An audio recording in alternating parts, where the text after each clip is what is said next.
बिस्मिल्लाहिर्रहमानिर्रहीम अल्हम्दुलिल्लाहि रब्बिल आलमीन वस्सलातु वस्सलामु अला सय्यिदिल अंबिया'i वल मुरसलीन व खातमुन नबिय्यीन। सफ़र का महीना चल रहा है और इस महीने में बहुत सारे लोगों का ये ख्याल होता है, ये कभी सुनी सुनाई बात होती है कि शायद ये महीना आसमान की तरफ से मुसीबतें या आफ़ात या तकलीफ़ें और बीमारियों के नुज़ूल का है। और इस महीने में बहुत सारे लोग ये सवाल भी करते हैं और उस सोच के मुवाफ़िक़ बस औक़ात सदका और खैरात भी करते हैं। तो इस हवाले से अर्ज़ ये है कि जनाब नबी करीम सल्लल्लाहु अलैहि वसल्लम के ज़माने में भी ज़माने जahलियत के ये तसव्वुर मौजूद था कि शायद सफ़र के महीने के अंदर कोई मुसीबतें, बलाएँ, आफ़ात, बलियात आती हैं। इसी बिना पर हज़रत आयशा रज़ियल्लाहु अन्हा की एक रिवायत है जिसमें वो इस सोच की नफ़ी फरमाती हैं और बाज़ रिवायात में ये अल्फाज भी आए हैं ला सफ़रा, यानी सफ़र के महीने की नहुसत का कोई तसव्वुर इस्लाम के अंदर मौजूद नहीं है।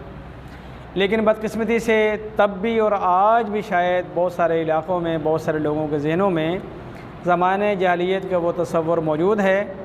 और बस औक़ात हमारे साहिब मिंबर हज़रात भी कुछ ऐसी रिवायात, ऐसी हिकायात उठा कर ले आते हैं कि जो असलन सही नहीं हैं, लेकिन बयान के ज़ायक़े के लिए जो हैं वो अच्छी लगती हैं।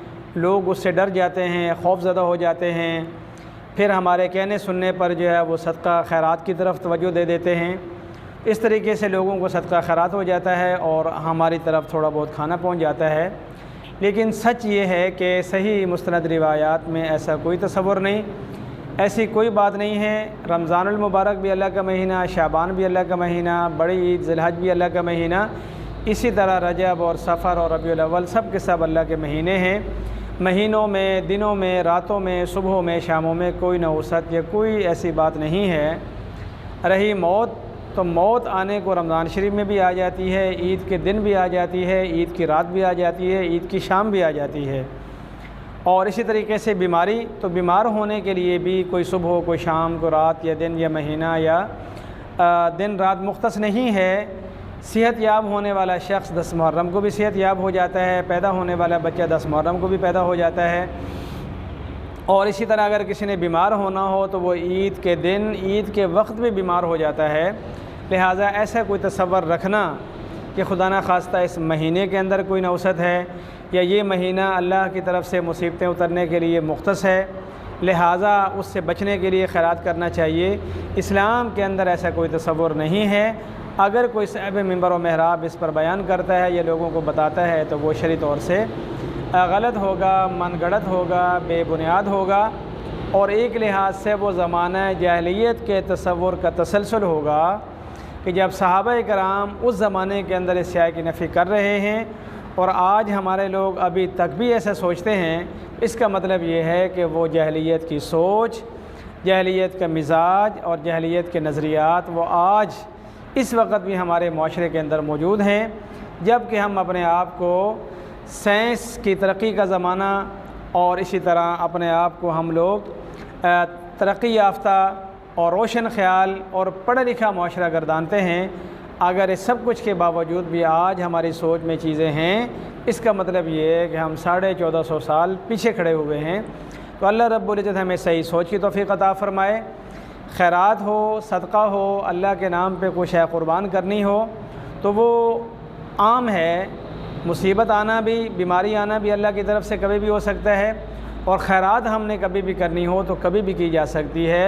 ख़ास इस महीने को अगर खुदा न खास्ता हम मनहूस जान कर खैरात करेंगे तो वो एक लिहाज से हमारी बिदअत की तरवीज वाली सोच होगी और ज़माना जahलियत की सोच को परवान चढ़ाने वाली बात होगी। इसलिए हुज़ूर अलैहिस्सलाम ने सफ़र के भी नफ़ी फरमा दी कि सफ़र का भी नौसत के साथ कोई ताल्लुक़ नहीं।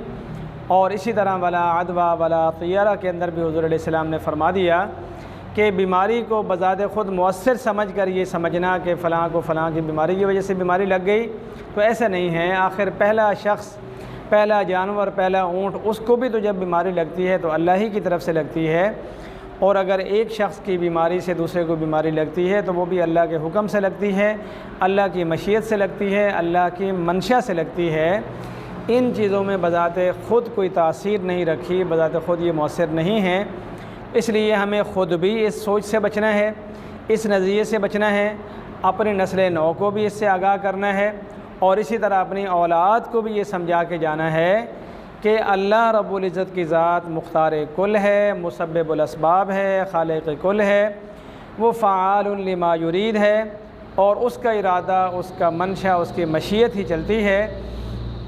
अशिया में, दिनों में, रातों में, सुबह में, शाम में, जानवरों में, आवाज़ों में, हवाओं में, आंधियों में, इन चीज़ों के अंदर अपनी ज़ाती हैसियत में कोई तासीर, कोई असर, कोई कुछ भी नहीं रखा हुआ। अल्लाह रब्बुल इज़्ज़त हमें सुन्नत के मुवाफ़िक़ सही सोच अपनाने की तौफ़ीक़ अता फ़रमाए और सदका और खैरात अल्लाह के रज़ा के लिए अमूमी हालात के साथ ही हमें अल्लाह ताला तौफ़ीक़ अता फ़रमाए। हम लाज़मी तौर पर बीमारियों का इंतज़ार करें, मुसीबत आ पड़े, बीमार हो जाएं और फिर खैरात करें, नहीं। अच्छा है कि हम गाहे बगाहे अल्लाह के नाम पे खैरात करते रहें, अल्लाह से आफ़ियत मांगते रहें, तो इंशाअल्लाह अल्लाह रब्बुल इज़्ज़त हमारे सदका खैरात की बरकत से वो दिन ही हमारे ज़िंदगी में नहीं लाएगा जब हम मजबूर होकर, बीमार होकर अल्लाह के नाम पे क़ुरबानी करने वाले बने। अल्लाह रब्बुल इज़्ज़त हमें सही सोच और सही आमाल अपनाने की तौफ़ीक़ अता फ़रमाए।